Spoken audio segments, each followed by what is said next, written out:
کہ کیا صحابہ کرام نے یا ائمہ اربعہ نے 12 ربیع الاول کا دن منایا؟ اگر نہیں منایا اور یقیناً نہیں منایا تو یہ بدعت ہے، اور ہر بدعت گمراہی ہے، اور ہر گمراہی جہنم میں لے جانے والی ہے۔ تو جس نے بھی میسج لکھا، بہرحال ان کا اپنا ایک جذبہ تھا، اور ہم حسن ظنی قائم کر لیتے ہیں کہ انہوں نے سوچا کہ شاید مسلمان گناہ کر رہے ہیں اور انہیں گناہ سے بچانا بہت اچھی بات ہے، تو انہوں نے میسج کر دیا۔ ہم دائرہ ادب میں رہ کر یہ پوچھتے ہیں کہ کیا کسی عمل کے جواز کے لیے صحابہ کرام علیہم رضوان کا اس کو کرنا یا ائمہ اربعہ کا اس کو کرنا یہ ضروری ہے؟ گویا کہ انہوں نے کیا تو جائز ورنہ ناجائز ہوگا۔ اگر ایسی بات ہے تو ہم آپ سے دائرہ ادب میں رہ کے کوشچن کرتے ہیں کہ ذرا یہ بتائیے کہ مسجد کے جو گنبد اور مینار اور محرابیں ہیں یہ کس نے بنائی تھی؟ کہ نبی کریم کے دور میں تھی، کہ صحابہ کرام کے دور میں تھی، کہ ائمہ اربعہ کے سامنے بننا شروع ہو گئی تھی؟ اگر نہیں تو پھر آپ کیوں بناتے ہیں؟ جس طرح اب ہمارے ہاں مدارس کا قیام ہے اور ان میں باقاعدہ ایک کورس، ایک سلیبس رکھا جاتا ہے، مخصوص وقت میں اس کا آغاز ہوتا ہے، مخصوص وقت میں امتحانات ہوتے ہیں، مخصوص وقت میں ختم بخاری ہوتا ہے، پھر دستار بندی ہوتی ہے، سنت فضیلت دی جاتی ہے۔ کیا یہ سب صحابہ کرام نے کیا؟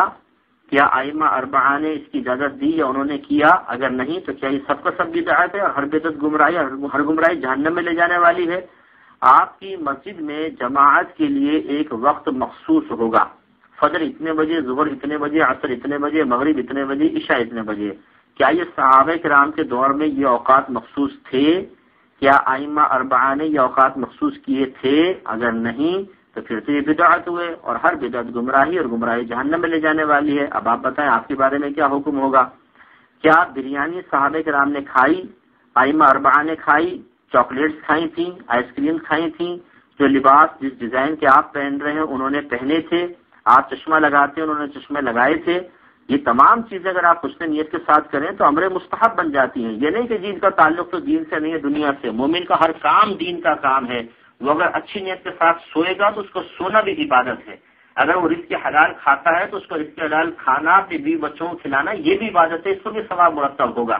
اب آپ بتائیے کہ یہ تمام چیزیں صحابہ کرام نے کی تھی، ائمہ اربعہ نے کی تھی؟ اگر نہیں کی تھی تو بدعت ہوگا، ہر بدعت گمراہی، گمراہی جہنم میں لے کے جائے گی۔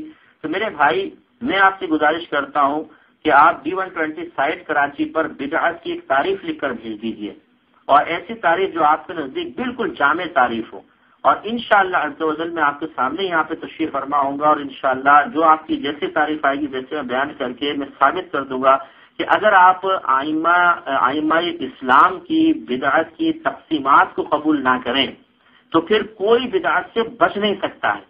آپ کوئی بھی بدعت کی تعریف کر دیں اور خود بچ کے بتا دیجیے گا۔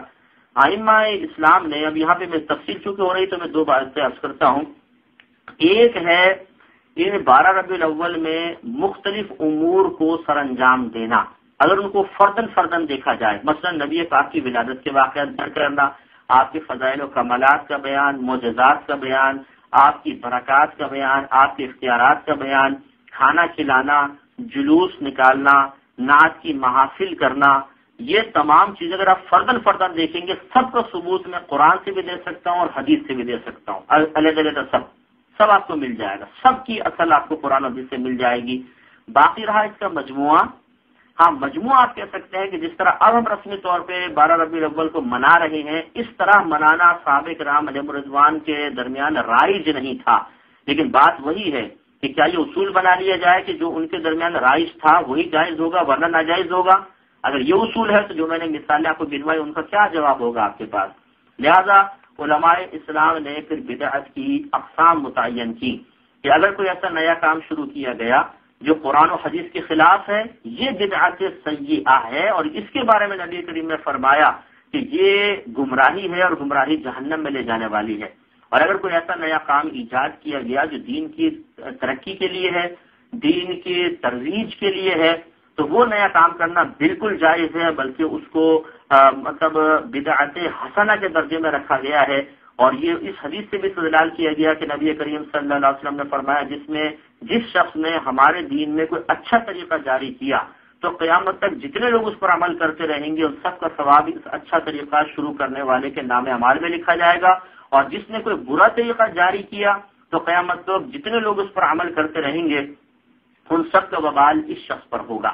تو خلاصہ کلام یہ ہے کہ جب علماء اسلام نے خود بدعت کی دو بڑی قسمیں کر دی، اور بھی اقسام ہے لیکن وقت قلیل میں اس لیے عرض کر رہا ہوں کہ اگر قرآن و حدیث کے خلاف بدعت سیئہ قرآن و حدیث کے موافق اور دین کی ترقی اور ترویج کا سبب بنے تو بدعت حسنہ، اگر آپ اس تقسیم کو نہیں مانتے تو پھر میں آپ کو یہ ریکویسٹ کرتا ہوں، دائرہ ادب میں رہ کے میں چیلنج بھی نہیں کہتا ہوں، میں ریکویسٹ کہتا ہوں کہ آپ بدعت کی تاریخ لکھ کر بھیج دیں اور پھر آپ خود بچ کر بتا دیں۔ میں انشاءاللہ 50 کام آپ کو ایسے گنوا دوں گا جو خود آپ کر کے بدعت کے مرتکب ہو رہے ہیں، تو پھر آپ اپنے بارے میں کیا فیصلہ کریں گے کہ آپ گمراہ ہیں کہ نہیں اور جہنم میں جائیں گے یا نہیں جائیں گے۔ صرف 12ویں پر ہی کیوں مطلب آبجیکشن کیا جاتا ہے؟ ہزارہ معاملات اور ہیں، غور و تفکر کریں گے تو انشاءاللہ اس کے بعد مزید ایسا میسج بھیجنے کی کوئی ضرورت پیش نہیں آئے گی۔